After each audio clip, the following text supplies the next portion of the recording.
안녕하십니까. 오늘은 37강 명심보감 정기편입니다. 새로운 글자 볼까요? 지킬 보자는 원래 갑골문과 거문을 보면은 어른이 포대기에 쌓인 아기를 두 손으로 안고 있는 모습입니다. 근데 소전에 와서 이 글자가 바뀌었죠. 그래서 포대기로 아이를 안고 있는 모습이다 해서 이 글자가 앞에 오디가 들어가면은 포대기 보자가 되죠. 본 뜻은 아이를 업다인데 나중에 지키다의 뜻이 된 겁니다. 지킬 보.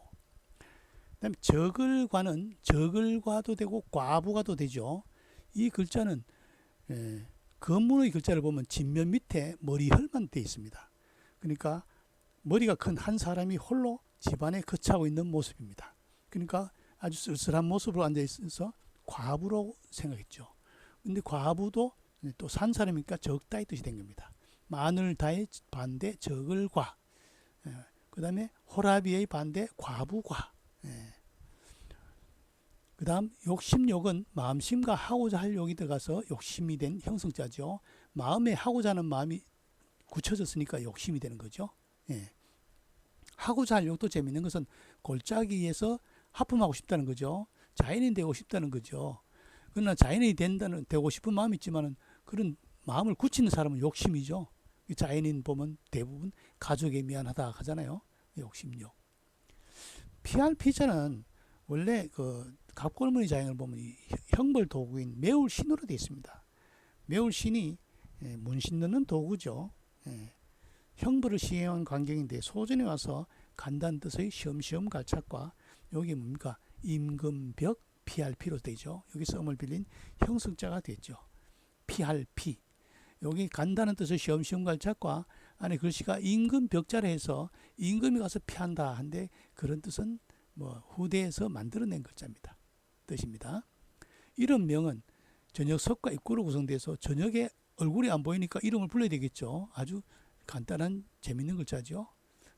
어려울 난자는 세추와 요 글자가 옆으로 이렇게 된 진흙근자입니다. 원래는 시조새라는 새 이름인데 이 진흙이니까 새가 진흙을 가니까 곤란하다 어렵다 이 뜻이 돼서 어려울 난자가 됐죠.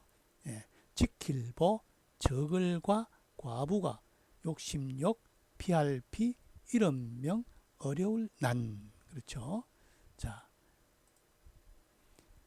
경행록에 운하되 보생자는 과욕하고 보신자는 피명이니 무욕은 이나 무명은 난이니라.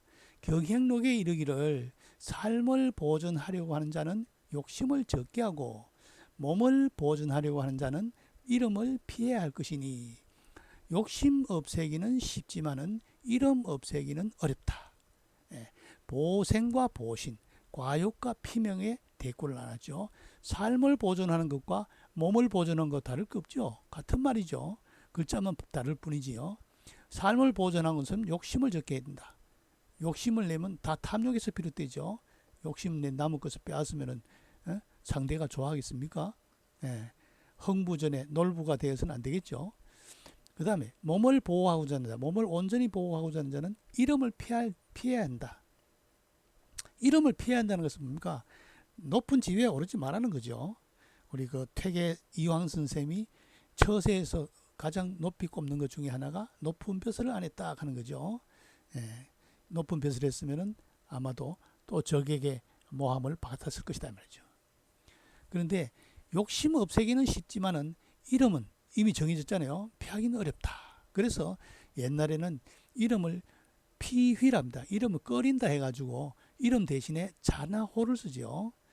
제가 지금 요산서당도 제 호가 요산이라서 호를 쓰고 있습니다. 그러나 현대 의학에서 의사들은 이름을 그대로 무슨 이름을 넣어서 병원으로 하죠. 옛날 사람들은 다 이름을 피했습니다. 그래서 아버지 이름을 이름명을 안 쓰고 휘는이니까 어릴 휘자 휘는 뭐다 이렇게 얘기하죠. 그래서 옛날에 제일 큰 욕은 아버지 이름을 대는 거죠. 누구 자식이고 이렇게 하면은 그게 제일 큰 욕이다 말이죠. 그래서 옛날엔 이름을 많이 피했다. 그래서 자나 호를 썼다. 뭐 학자나 뭐 작가 등 농부들은 자나호가 있지만은 일반 농부들은 자나호가 없잖아요. 그래서 처가 지명을 따서 태코라죠. 무슨 댁 무슨 댁 그렇게 해가지고도 이름을 피했죠. 예, 그런 이 피명이란 말이 그런 의미가 있습니다. 네. 경행록에 이르기를 삶을 보존하고자 하는 자는 욕심을 적게 하고 몸을 보존하고자 하는 자는 이름을 피해야 할지니 욕심을 없애기는 쉽지만은 이름 없애기는 어렵다.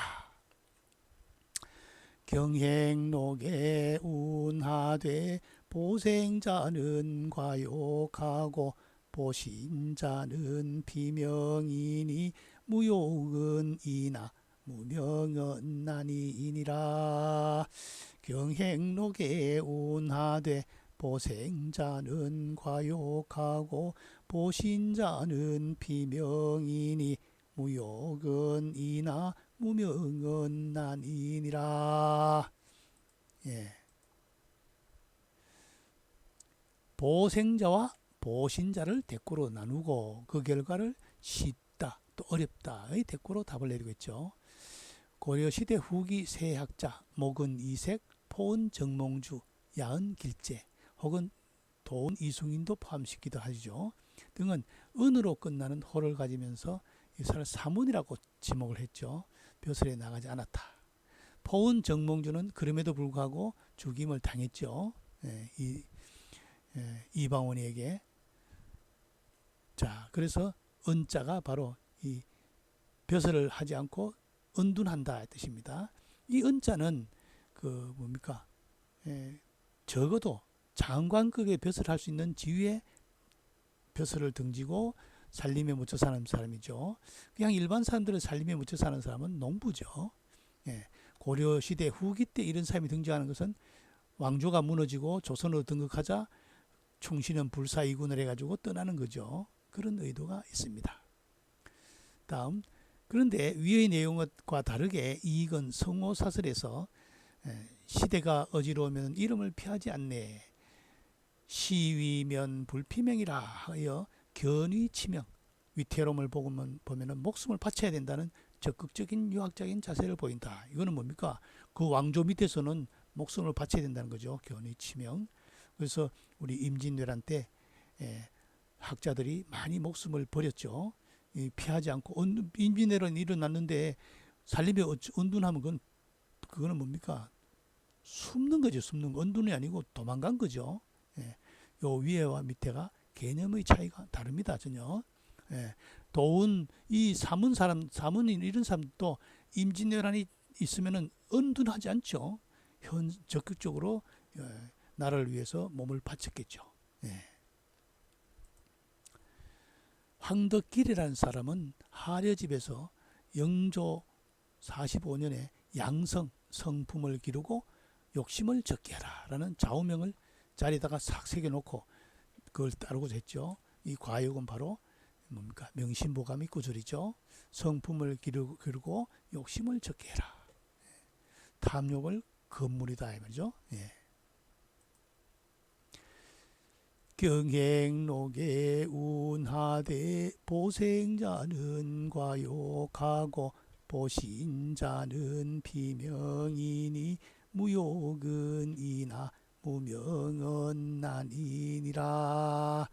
경행록에 운하되 보생자는 과욕하고 보신자는 비명이니 무욕은 이나 무명은 나니니라. 여기서는 욕심을 추구하지 말고 명예를 추구하지 마라. 이게 핵심이죠. 태공이왈 근위무가지 보요 신시호신지분이라. 경행록에 운하되 보생자는 과욕하고 보신자는 비명이니 무욕은 이나 무명은 나니니라. 태공이 말하기를 부지런함은 값으로 따질 수 없는 보배가 되고 삼가 조심하는 것, 근신하는 것은 몸을 보호하는 부적이 된다. 그렇죠? 그래서 부지런할 근자, 일근 천하무난사, 한결같이 부지런하면 천하에서 어려운 일이 없다. 우리 그 현대건설의 정주행 회장이 아주 새겨둔 그런 절교 그 뭡니까 마음에 새겼던 이야기 그 글자죠. 부지런할 건자. 다시 읽어볼까요? 태공이왈 근위무가지 보여 신시호신지분이라 경행록에 운하되 보생자는 과욕하고 보신자는 비명이니 무욕은 이나 무명은 난이니라. 네, 오늘 수업 여기서 마치겠습니다.